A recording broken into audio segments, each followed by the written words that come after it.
Hi everyone, आज हम लोग पढ़ेंगे नर्व फाइबर। पिछले क्लास में हम लोग नर्वस सिस्टम स्टार्ट किए थे, इसमें न्यूरॉन और ब्रेन के बारे में देखे थे। आज हम लोग नर्व फाइबर के बारे में देखते हैं।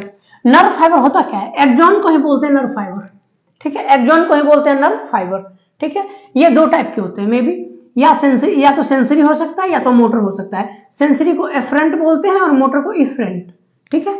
ए और ई, एफरेंट इफरेंट, याद रखिएगा।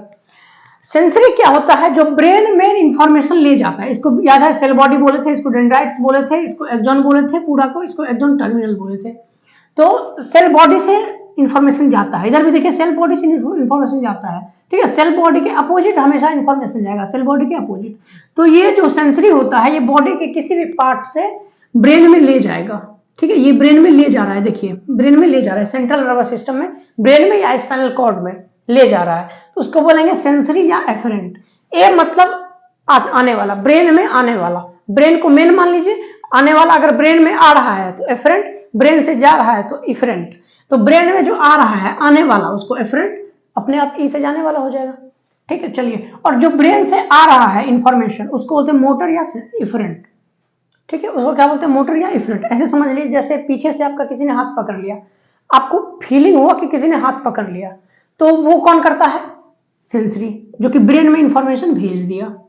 सेंसरी क्या किया? अब मान लीजिए वो आपका एनिमी है, दुश्मन है, तो आपको उसको तमाचा मारना है, तो आप ब्रेन में पहले पीछे मुड़ के देखें कि कौन सा आदमी है, फिर लगा कि नहीं इसको तमाचा मारना चाहिए, तो ब्रेन तुरंत रिकॉग्नाइज किया कि आप ब्रेन में सोचे कि तमाचा मारना है, तो ब्रेन क्या करेगा? आपके दूसरे हाथ, एक हाथ को पकड़ लिया, दूसरे हाथ को इंफॉर्मेशन भेजेगा मोटर न्यूरॉन के थ्रू, मोटर नर्व फाइबर के थ्रू, कि इस दूसरे हाथ से तमाचा मारो, दूसरे हाथ को ये इंफॉर्मेशन देगा। फिर वो दूसरा हाथ ब्रेन से कहाँ इंफॉर्मेशन लेके आएगा? दूसरे हाथ पे, ब्रेन से लेके आएगा, और फिर वो काम करेगा, आप रैप्टा दे देंगे। समझ में आ गया? चलिए, ये तो समझ में आएगा दो टाइप का। अब नर्व, ये नर्व फाइबर था, अब नर्व देखते हैं। नर्व किसको बोलते हैं? एक से ज्यादा नर्व फाइबर का बंडल रहेगा, उसको नर्व बोलते हैं, ठीक है। एक से ज्यादा नर्व फाइबर का बंडल रहेगा, उसको नर्व बोलते हैं। कहां पे? या तो पीएनएस या सीएनएस के बाहर। सीएनएस में नहीं होना चाहिए, सीएनएस के बाहर जो होगा उसी को नर्व बोलेंगे, ठीक है, नर्व फाइबर के बंडल को। और अगर सीएनएस में है तो उसको ट्रैक्ट या नर्व ट्रैक्ट बोलते हैं। लिखना है तो लिख लीजिए। ट्रैक्ट क्या होता है? Bundle of more than one nerve fibre in CNS. ये कहां है? पीएनएस। लिखना है तो लिख लीजिए। चलिए, ये तीन टाइप के होते हैं, या तो सेंसरी या तो मोटर, एक होता है मिक्स।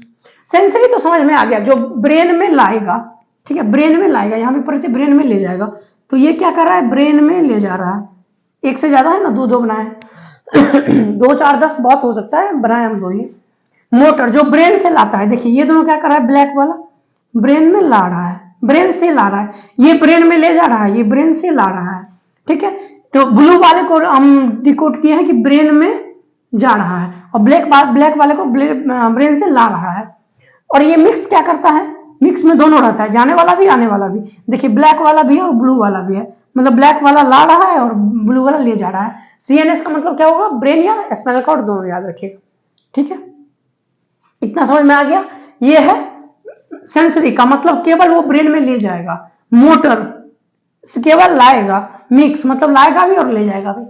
समझ में आ गया इतना? चलिए अब क्रेनियल नर्व की बात करते हैं। क्रेनियल नर्व जो होता है, फिश एम्फीबिया में होता है 10 पेयर, और रेप्टाइल बर्ड मैमल में 12 पेयर, मतलब हम लोग में होता है 12 पेयर, हम लोग मैमल्स में आते हैं। चलिए 12 पेयर होता है, तो 12 का नाम देखते हैं, और सीरियल वाइज है। सबसे पहला होता है ऑल्फैक्ट। क्रेनियल नर्व किसको बोलते हैं? जो ब्रेन से निकलता है। और स्पाइनल नर्व जो स्पाइनल कॉर्ड से निकलता है। ये कहां से निकलता है? ब्रेन से। ब्रेन से कहां से निकलता है? ये ब्रेन से। जितने भी निकलता है कहां से निकलता है? ब्रेन से। टोटल 12 पेयर, याद रखिएगा 12 पेयर होता है क्रेनियल नर्व। सबसे पहला है ऑल्फैक्टरी, उसके बाद ऑप्टिक, फिर oculomotor, trochlear, trigeminal, abducens, facial, auditory. Auditory को बोलते हैं वेस्टिब्यूलो कॉक्लियर नर्व, इसको एक दूसरा नाम भी है, ठीक है। Glossopharyngeal, vagus, spinal accessory, hypoglossal. याद रखिएगा, first pair olfactory, second optic, third oculomotor, fourth trochlear, fifth trigeminal, sixth abducens, सातवां फेशियल, एट्थ ऑडिटरी या इसको वेस्टिब्यूलो कॉक्लियर नर्व भी बोलते हैं, याद रखिएगा। नाइन्थ को ग्लोसोफेरिंजियल, 10th को वेगस, 11th को स्पाइनल एक्सेसरी, और 12th को हाइपोग्लोसस। याद रखिएगा पेयर में होता है ये, मतलब ब्रेन से दोनों साइड निकलता है, पेयर में होता है, ठीक है। चलिए अब बात करते हैं इसमें कौन सा सेंसरी और कौन सा मोटर होता है। तो याद रखिएगा फर्स्ट पेयर, सेकंड पेयर और एट्थ पेयर, ये होता है सेंसरी, ठीक है। मतलब ऑल्फैक्टरी, ऑप्टिक और ऑडिटरी, यानी वेस्टिबुलो कॉक्लियर नर्व, ये तीनों कैसा होता है, सेंसरी। याद रखिएगा सेंसरी होता है। सेंसरी, मिक्स, मोटर, तीनों अच्छे से समझा दिए।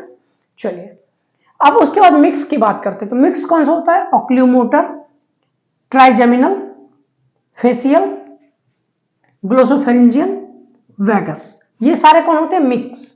मतलब कौन कौन सा, 3, 5, 7, 9, 10, ये कौन सा होता है, मिक्स। याद रखिएगा फर्स्ट, सेकेंड और एट्थ सेंसरी, और 3, 5, 7, 9, 10 ये होता है मिक्स। इसके अलावा बच कौन गया, फोर्थ, 6 और 11th और 12th, ये बच गया, इसको बोलते हैं मोटर।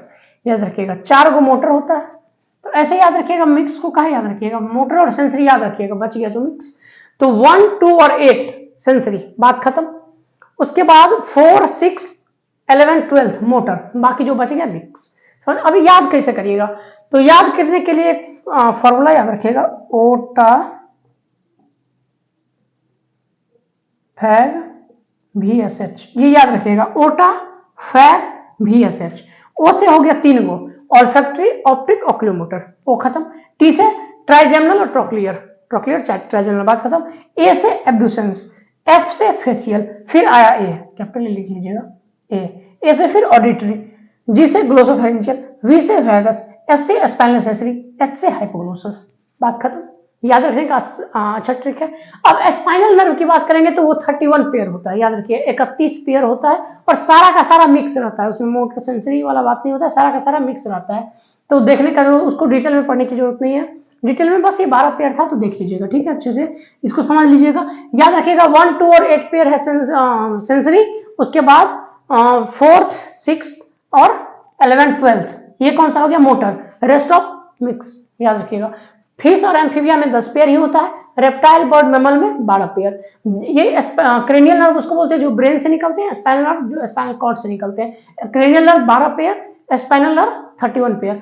याद रखिएगा आपका जो नीट में एग्जाम में आने वाला है वो सिर्फ क्रेनियल नर्व पूछेगा, वो भी कितना पेयर है, इससे इतना डीपली नहीं जाएगा, बस पूछेगा कितना पेयर होता है अगर पूछा तो। वैसे वो भी पूछने का चांस कम ही है, एनसीईआरटी से बाहर ही है, एनसीईआरटी में इसको मेंशन नहीं किया गया है, तो बस देख लीजिए इसको। याद रखिएगा इसको 1, 2 और 8 सेंसरी, 4, 6, 11th, 12th ये कौन सा हो गया, मोटर, रेस्ट ऑफ मिक्स। उसमें सारे के सारे मिक्स होते हैं स्पाइनल नर्व में 31 पेयर। चलिए अब देखते हैं इंपल्स के बारे में। इंपल्स होता है एक जो नर्व फाइबर पे कैसे चलता है, जैसे मान लीजिए बोलते हैं ना यहाँ टच करेंगे तो चला जाएगा इंपल्स, तो कैसे जाएगा, टच करेंगे तो करंट के थ्रू जाएगा, करंट कैसे बनेगा वही देखते हैं। Conduction of nerve impulse, impulse कैसे जाता है, तो रेस्टिंग पोटेंशियल, रेस्टिंग स्टेट में प्लस चार्ज ऊपर रहता है, माइनस नीचे, याद रखिएगा प्लस ऊपर माइनस नीचे एक्सॉन में, ठीक है। नर्व फाइबर है, एक्सॉन को ही बोलते हैं ना नर्व फाइबर। रेस्टिंग स्टेट में उसको बोलते हैं पोलराइज्ड, रेस्टिंग स्टेट को क्या बोलते हैं, पोलराइज्ड। रेस्टिंग पोटेंशियल होता कितना है, -90 से -70 मिली वोल्ट। आप कहेंगे 90 तो बड़ा है, तो लेकिन माइनस में है तो 90 छोटा ना हुआ। जैसे 200 से 300 बोलते हैं तो 200 छोटा है, 300 से बड़ा है, तो जैसे -90 छोटा है, -70 बड़ा है, तो -90 से -70 मिली वोल्ट इसमें वो करंट रहता है, रेस्टिंग पोटेंशियल बोलते हैं इसको। चलिए अब इंपल्स आगे कैसे बढ़ता है वो देखते हैं।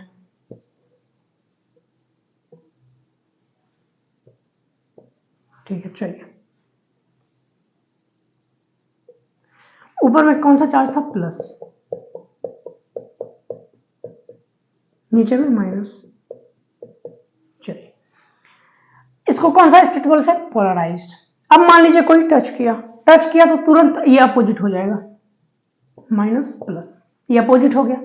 अपोजिट हो गया तो अब ये आगे बढ़ेगा, ये यहां जाएगा और ये यहां आएगा, तो ये यहां आ गया तो क्या हो गया, माइनस, और ये यहां आ गया तो यहां माइनस, ये प्लस, ये प्लस।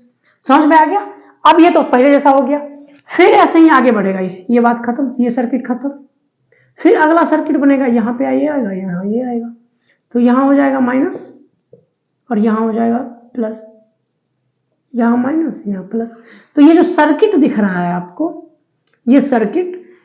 तो एक सेकेंड, यहां जो ये चेंज है, चेंज को बोलेंगे डीपोलराइजेशन। डीपोलराइजेशन याद रखिएगा, ठीक है।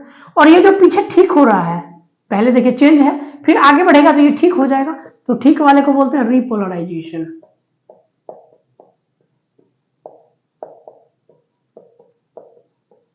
रिपोलराइजेशन, ठीक है, समझ में आ गया इतना। डिपोलराइजेशन, रिपोलराइजेशन, नॉर्मल स्टेट में पोलराइजेशन, पोलराइज्ड, चेंज हुआ तो डिपोलराइजेशन, और फिर से पीछे वाला जो है अपना पोजीशन में आ रहा है तो रिपोलराइजेशन। समझ में आ गया। ये जो यहां से यहां जा रहा है इसको बोलते हैं करंट, करंट, ठीक है।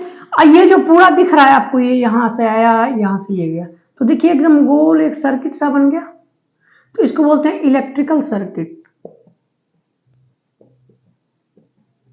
इलेक्ट्रिकल सर्किट, ठीक है, इलेक्ट्रिकल सर्किट। इतना समझ में आ गया इंपल्स कैसे होता है। अब ये जो होता है ऐसे ऐसे ही चेंज नहीं हो जाता है, इसमें सोडियम और पोटासियम का बहुत बड़ा रोल होता है। सोडियम पोटासियम पंप होता है, सोडियम चैनल होता है, पोटासियम चैनल होता है, तो इम्परमेबल परमेबल बहुत सारा टर्म आने वाला है, तो वो हम लोग डिटेल में पढ़ेंगे तब देखेंगे। इंट्रोडक्शन हम लोग क्यों कर रहे हैं, ताकि जब हम लोग डिटेल में पढ़ेंगे तो नया नहीं लगे, ऐसा नहीं लगे कि हम लोग क्या पढ़ रहे हैं। तो ये तो नॉर्मली इजीली समझ में आ गया कैसे चेंज होता है ये सर्किट, फिर सर्किट आगे बढ़ते जाएगा, ऐसे सर्किट आगे बढ़ते बढ़ते बढ़ते पहुंच जाता है। अब मान लीजिए यहाँ पे आके खत्म हो गया, यहाँ पे आगे खत्म हो गया, तो अगर सिनेप्स फिर नया जो है वो शुरू हुआ, नया शुरू हुआ, तो ये दो टाइप का होता है जुड़ाव, एक होता है इलेक्ट्रिकल, एक होता है केमिकल। इलेक्ट्रिकल में डायरेक्ट ये यहाँ से यहाँ चला जाता है, केमिकल में थोड़ा गैप होता है। इलेक्ट्रिकल एकदम चिपका हो रहता है, तुरंत यहाँ से यहाँ चला गया, लेकिन केमिकल में यहाँ से केमिकल निकलता है, ये केमिकल पकड़ता है, फिर यहाँ पे चलता है, तो इसको बोलते हैं सिनेप्स। अब हम लोग सिनेप्स ही देखेंगे, तो इतना समझ में आ गया, ये सिनेप्स में आता है। और ये इलेक्ट्रिकल इंपल्स आपको अच्छे से समझ में आ गया होगा, डिटेल में पढ़ना है उसमें, हम लोग जब डिटेल में पढ़ेंगे चैप्टर तब। याद रखिएगा -90 से -70 मिलीवोल्ट इसका नॉर्मल रेस्टिंग स्टेट में होता है, इसका रेस्टिंग पोटेंशियल होता है। याद रखिएगा जब चेंज हुआ, जब ये मान लीजिए यहाँ पे है तो चेंज हो गया ये, तो चेंज वाले को बोलेंगे डीपोलराइजेशन, और फिर यहां वाला चेंज हो गया और पीछे वाला ठीक हो गया, पीछे वाला ठीक हो गया, पीछे वाला ठीक हो गया, तो इसको बोलेंगे रिपोलराइजेशन, और नॉर्मल को पोलराइज्ड। इतना समझ में आ गया। चलिए अब बात करते हैं सिनेप्स की। सिनेप्स होता क्या है, एसोसिएशन बिटवीन टू नर्व, दो नर्व के एसोसिएशन को बोलते हैं सिनेप्स। जहां पे दो नर्व फाइबर जुड़ता है उसको बोलते हैं सिनेप्स। दो टाइप का होता है, इलेक्ट्रिकल सिनेप्स और केमिकल सिनेप्स। सिनेप्स कितने टाइप के होते हैं, दो, इलेक्ट्रिकल और केमिकल। इलेक्ट्रिकल में क्या होता है, जैसे इधर से करंट आया, करंट आया डायरेक्ट दूसरे पे चला गया, डायरेक्ट दूसरे पे चला गया, उसमें वैसा नहीं होता है। इसमें यहां से आया, यहां पे तो आके रुक गया, ये तो चिपका हुआ है तो चला गया, लेकिन ये तो डिस्टेंस है थोड़ा सा तो नहीं जाएगा। फिर इसमें से बहुत सारा केमिकल निकलेगा, फिर यहाँ पे रिसेप्टर होगा, रिसीव करेगा, फिर यहाँ पे करंट चलेगा। सिनेप्स समझ में आ गया। होता क्या है, एक्सॉन खत्म हुआ फिर डेंड्राइट शुरू होता है, डेंड्राइट से करंट जाता है एक्सॉन की तरफ, तो इधर डेंड्राइट होगा, डेंड्राइट से एक्सॉन की तरफ आया, एक्सॉन पे खत्म हुआ, फिर दूसरी डेंड्राइट पे शुरू हुआ, ऐसे ही होता है। समझ में आ गया। चलिए अब बात करते हैं, इतना दूर का जो आपको डिस्टेंस दिख रहा होगा पूरा, ये क्या हो गया, सिनेप्स। क्या हो गया, सिनेप्स। इतना दूर का डिस्टेंस हो गया, उसको बोलते हैं सिनेप्टिक क्लेफ्ट। चलिए इसको बोलते हैं प्री सिनेप्टिक न्यूरॉन, प्री, और ये हो गया पोस्ट सिनेप्टिक न्यूरॉन, याद रखिएगा पोस्ट, ठीक है। Pre synaptic neuron, post synaptic neuron, synapse, synaptic cleft, समझ में आ गया। चलिए इसमें क्या होता है, डायरेक्ट ट्रांसमिशन होता है इंपल्स का, डायरेक्ट, देख रहे हैं डायरेक्ट हो रहा है, इसमें कोई भी न्यूरोट्रांसमीटर यूज नहीं होता है, इसमें केमिकल न्यूरोट्रांसमीटर यूज होता है। ये जो दिख रहा होगा ना केमिकल न्यूरोट्रांसमीटर, इसके अंदर जो बहुत सारा पैकेट दिख रहा होगा इसको बोलते हैं वेजिकल, इसी में रहता है बहुत सारा न्यूरोट्रांसमीटर, ठीक है। ये यहाँ से निकल जाता है, यहाँ पे रिसेप्टर होता है, रिसीव कर लेता है, इंपल्स आने लगता है। न्यूरोट्रांसमीटर कौन कौन सा होता है, नॉरएपिनेफ्रिन जिसको नॉरएड्रेनालिन भी बोलते हैं, इपिनेफ्रिन जिसको एड्रेनालिन बोलते हैं, एसिटाइल कोलाइन, इसका यूज एनसीईआरटी भी किया है, एनसीईआरटी भी इसको मेंशन किया है। चलिए impulse can be transmitted either direction, किसी डायरेक्शन में जा सकता है, ये केवल एक ही डायरेक्शन में जाएगा, इसको बोलते हैं ट्रांसमीटर, इसको रिसेप्टर। तो ट्रांसमीटर से हमेशा रिसेप्टर की तरफ करंट जाएगा। एक तो समझ में आ गया। ये देखिए चिपका हुआ है तो फास्ट चला जाएगा, मतलब केमिकल आने के लिए इसको टाइम नहीं देना पड़ेगा, इसमें केमिकल आएगा फिर रिसीव करेगा तब जाएगा। तो होता है क्या कि ये थोड़ा सा फास्ट होता है और ये थोड़ा सा स्लो होता है, याद रखिएगा, ठीक है। इतना समझ में आ गया सिनेप्स के बारे में। चलिए, अब जब डिटेल में देखेंगे तब यहाँ पे कैल्शियम का भी कुछ रोल होता है, फिर आगे हम लोग देखेंगे।